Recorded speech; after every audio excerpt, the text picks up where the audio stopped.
Assalamualaikum warahmatullahi wabarakatuh. Good morning, my students. Well, I would like to explain power grammar, especially adjective clause or relative clause.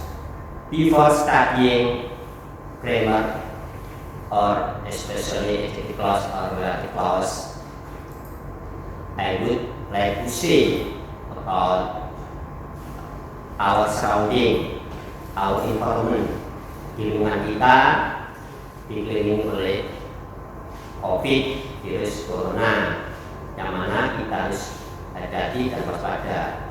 Maka kalian anak-anakku sekalian harus bisa menjaga kesehatan kalian,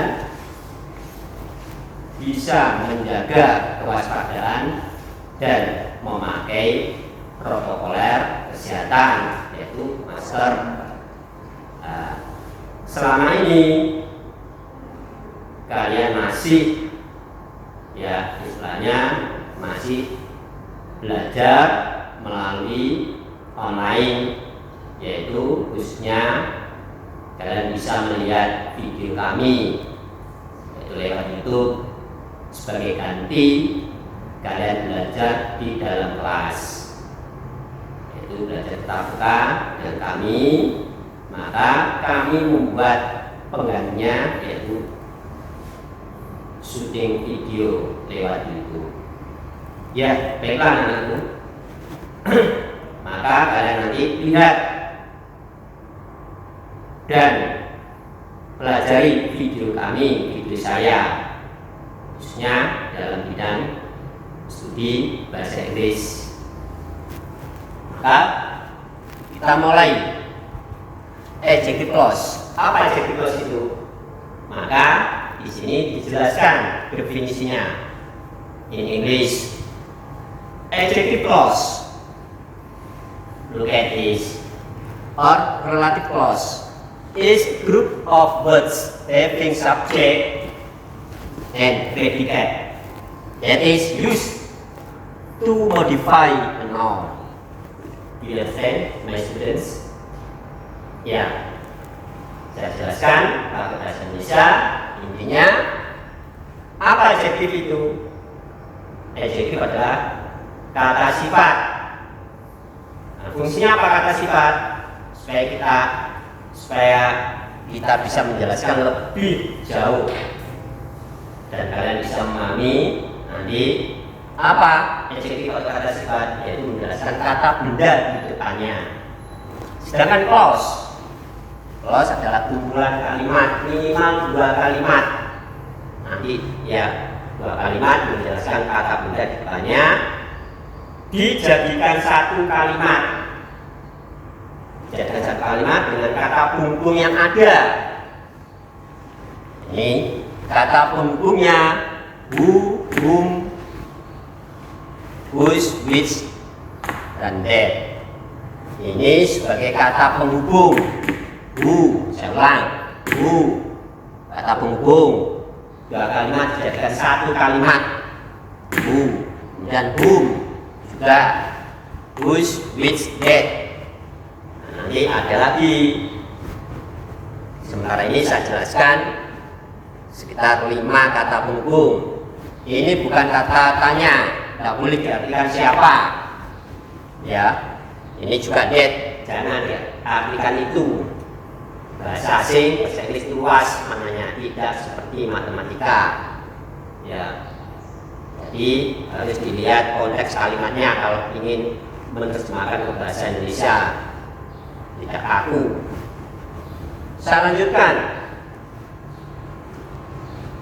Jadi adjective clause atau relative clause sekelompok kata-kata yang mempunyai subjek dan predikat yang digunakan untuk modify, menjelaskan sebuah kata benda. Tadi ya, jadi nanti ada 2 kalimat clause. Clause itu kumpulan kalimat, ada 2 kalimat, minimal 2 kalimat. Digabung, dijadikan satu kalimat dengan catatan sisipi kata penghubung atau conjunction. Conjunctionnya apa kata penghubungnya? Who. Nah, masing-masing kata penghubung punya tugasnya, ada fungsinya masing-masing. Tidak boleh sembarang dimasukkan.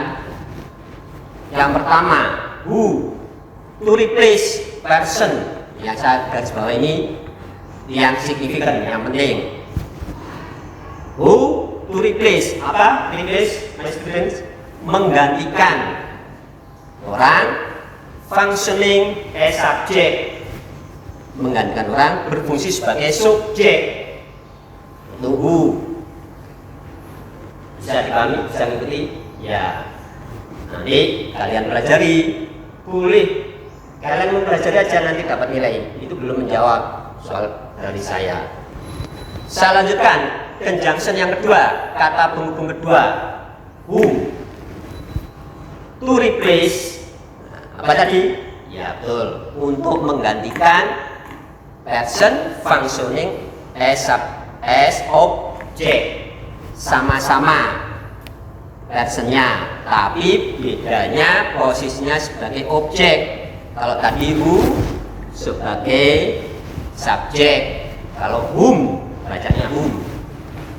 Sama-sama menggantikan orang, tapi di posisi objek. Ya, ingat perbedaannya. Kemudian selanjutnya conjunction, kata penghubung whose. Nah, membacanya whose without W. Whose, to replace, untuk menggantikan person, orang, atau benda, thing. Functioning, yang berfungsi sebagai possession. Possession itu menyatakan milik, boleh milik orang, boleh milik benda. Itu kalian sisipi kata penghubungnya whose. Ya. Kemudian kita beralih ke kata penghubung which. Which, to replace, untuk menggantikan thing, benda. Khusus ya, kalau benda saja dikhususkan, kalian ganti kata penghubungnya dengan which. Kalau dua kalimat itu menggantikan benda, maka benda yang mau diganti dengan which, kata penghubungnya which. Boleh sebagai subjek atau objek, boleh di awal kalimat kata benda itu diganti dengan which, boleh diganti sebagai objek diganti dengan which. And the last conjunction, kata penghubung terakhir that. That ini to replace, untuk menggantikan person, orang, thing, atau benda, berfungsi sebagai subjek atau objek. Ya, jadi that bisa menggantikan who, orang. That bisa menggantikan which, benda, thing. Ya, jadi kalau nanti ada opsi A, B, C, D, E yang menggantikan person, orang sebagai subjek, kalau tidak ada who, kalian boleh memilih that. Sebaliknya, kalau menggantikan subjek benda, tadi kan khusus objek benda, subjek benda diganti dengan kata penghubung which. Kalau di opsinya tidak ada which untuk menggantikan benda, kalian pilih yang that. That itu bisa untuk orang, bisa untuk benda sebagai subjek atau objek. Ya. Nah, kita ambil contoh.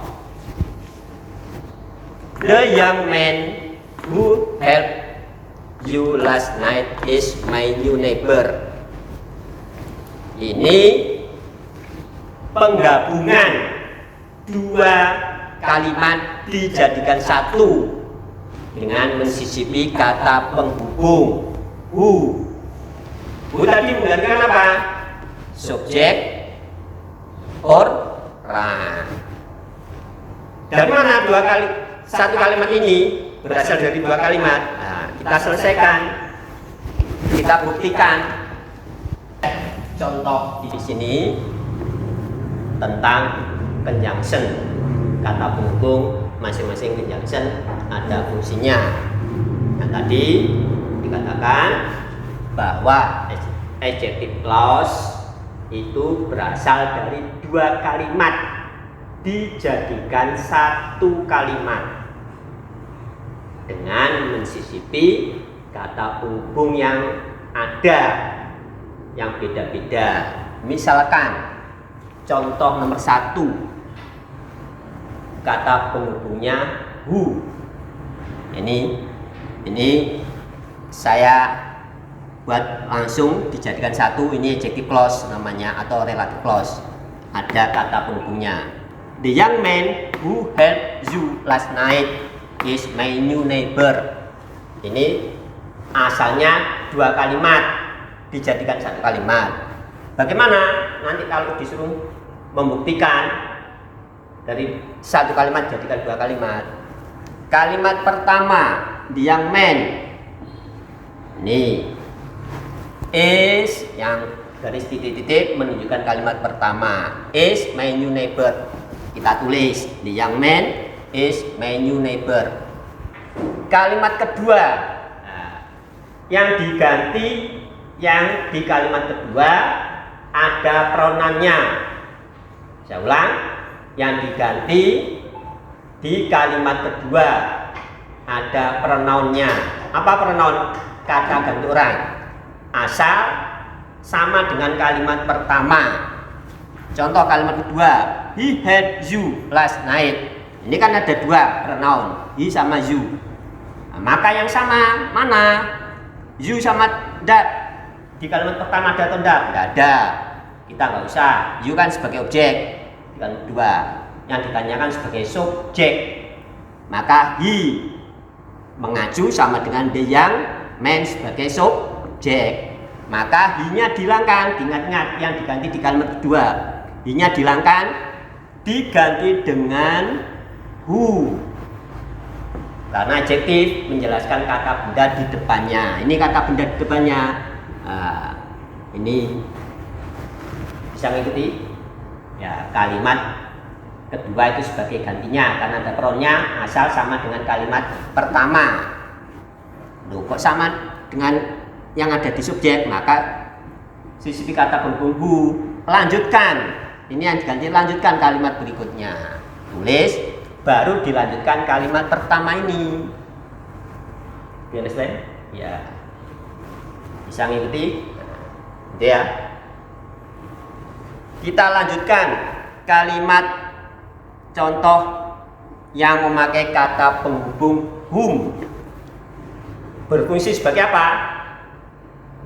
Yaitu menggantikan objek orang tadi ya. Ini saya langsung buat contoh adjective clause. Apa adjective clause? Penggabungan dua kalimat dijadikan satu kalimat. Nah, kita buktikan. We know the woman whom he is talking to at the moment. Ini asalnya dua kalimat.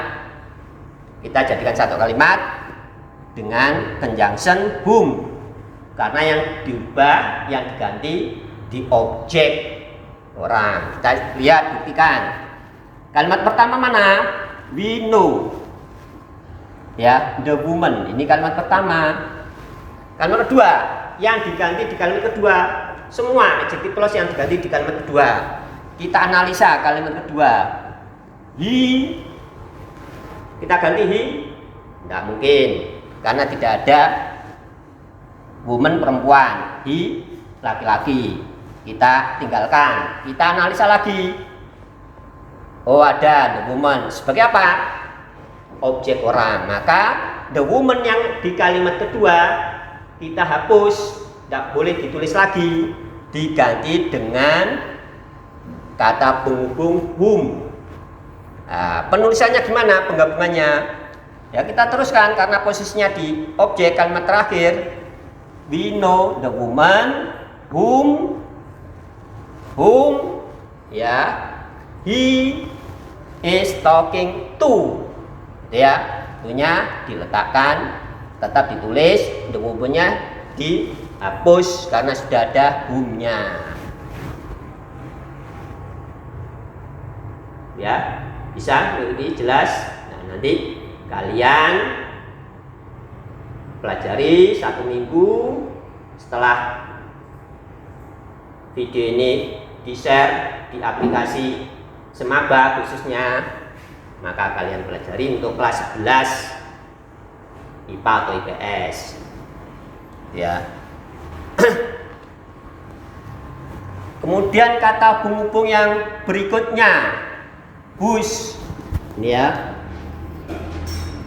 whose menyatakan possession, milik, menyatakan possession milik, boleh milik orang, boleh menyatakan milik benda, yang posisinya boleh orang di subjek, boleh orang di objek, benda di subjek maupun milik benda di objek. Ini contoh kalimatnya. The old man whose wife died last year married a pretty young girl last month. Ini penggabungan 2 kalimat dijadikan 1 kalimat, disebut kalimat adjective clause. Ada yang mengistilahkan relative clause. Gak apa-apa, sama aja istilah, yang penting kalian tahu perubahannya. Ini perubahannya dari 2 kalimat, kita buktikan. Mana kalimat pertamanya? The old man. Nah, yang ada kata penghubungnya itu letakkan di kalimat kedua. Selalu di kalimat kedua itu yang diganti dengan kata penghubung. Maka yang ada ininya kata penghubung ini selalu di kalimat kedua. Ya, kalimat kedua. Ini juga kalimat kedua. Nah, ini juga kalimat kedua. Maka kalimat pertama, the old man married, ya, the old man married a pretty young girl last month. Tulis. Betul. Kalimat kedua yang menyatakan milik. Milik, masih ingat kelas 10 tentang pronouns? Kalau menyatakan milik laki-laki yang diikuti kata benda apa? His. Ingat-ingat his. Kalau menyatakan milik, menyatakan perempuan, her, diikuti kata benda. Gitu ya. Maka kita tulis his, menunjukkan kemana? Harus sama dengan kalimat pertama, dengan the old man his. Baik, maka hisnya hilang, nggak usah ditulis lagi, diganti dengan whose wife died last year married a pretty young girl last month. Itu conjunction, kata penghubung yang menyatakan milik atau possession. Sekarang yang terakhir yaitu tentang which. Ya, kata penghubung which ini contohnya. He will renovate the old house which our grandfather built in 1919. Nah, kalau tahun boleh pengucapannya 2 angka 1920. Jangan 1920 ya. Dua-dua aja, lebih simpel, lebih enak. In 1920 ya. Ini 2 kalimat dijadikan 1 kalimat. Kita sebut dengan apa? Adjective clause atau relative clause.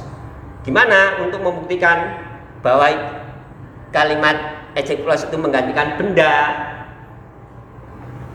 Kita buktikan setiap ada kata penghubung maka ini ada di kalimat kedua.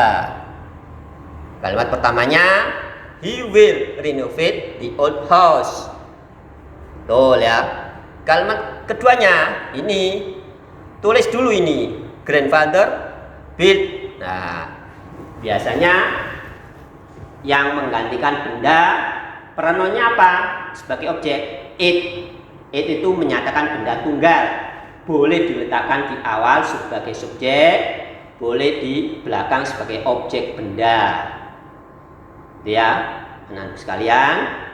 Jadi kalian pahami, kalian pelajari, kalian buka YouTube.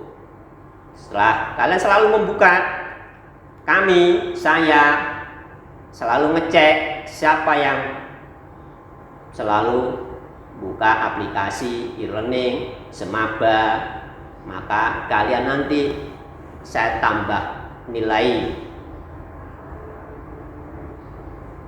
Buka saja saya tambah nilai. Buka aplikasi absen, kalau ada jadwal pelajaran kalian absen. Kami guru juga ada absennya, tidak enak-enakan, semua ada absensinya, langsung dikirim ke pusat provinsi. Ya, kalian buka aplikasi, absen dulu, buka pembelajaran, lihat materinya apa. Kalau ada videonya, kalian dengarkan dan kalian pelajari. Nah, besok kalau belum ngerti, kalau ada tatap muka, boleh ditanyakan atau melalui WA kami masing-masing guru. Nah, kalau kalian nggak ngerti bahasa Inggris, langsung WA ya. Terus tugas sudah saya berikan tentang executive clause, tolong dikumpulkan ya 1 minggu setelah, pokoknya paling lambat 1 minggu. Kalau kalian videonya sudah di-share, aplikasi, kalian kerjakan. Saya beri durasi 1 minggu. Boleh nanti mengerjakan lewat manual kertas, kumpulkan ke Pak Arif di mejanya. Boleh melalui ya, asal jangan di WA. Boleh aplikasi e-learning, kalian sudah bisa kan, masukkan di situ. Nanti saya cek siapa yang sudah mengirim tugas, saya beri tambah nilai. Kalian ngirim tugas saja, belum saya koreksi, ada nilai tambahnya. Ya, saya akhiri. Sekian dari pembelajaran dari saya tentang executive clause kelas 11 IPA maupun 11 IPS. Saya minta maaf bila ucapan dan perilaku saya di video ini tidak berkenan atau kurang jelas penjelasan saya tentang materi executive clause.